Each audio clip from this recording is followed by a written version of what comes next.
Guys, good morning. Yung Tamaro build natin is tapos na. Nag 4-inch lift tayo at nakapag-fit tayo ng 285/7017 na gulong using Venom Power XT.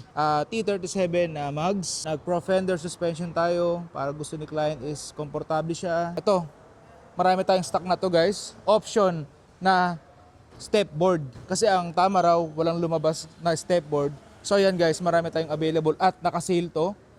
Rugged armor na mud flaps, ayan yung fitting niya.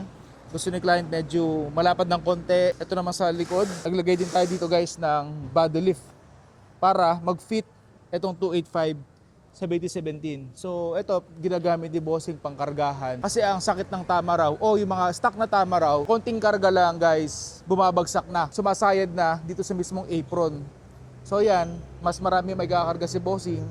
At next natin lalagay is yung option na tow hitch. Pakita ko sa inyo yung naging tindig niya. Very malinis lang. Okay naman siya. Kumpara sa stock na parang lowered. Naging macho siya tingnan. At ang sarap na to guys pang trabaho. Ayan sa labas.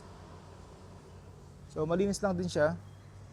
So sa mga gusto magpa-build ng Tamaraw, guys, ang dami ko nang nagawang Tamaraw. Kasi ito sa pinakamalinis ko nagawa, 4-inch lift. Yung mga common natin ginagawa is 2-inch lift, tapos 265 yung gulong. Ito ay 285 na walang sayad. Yun ang pinakamahalaga, walang sayad. Thank you so much.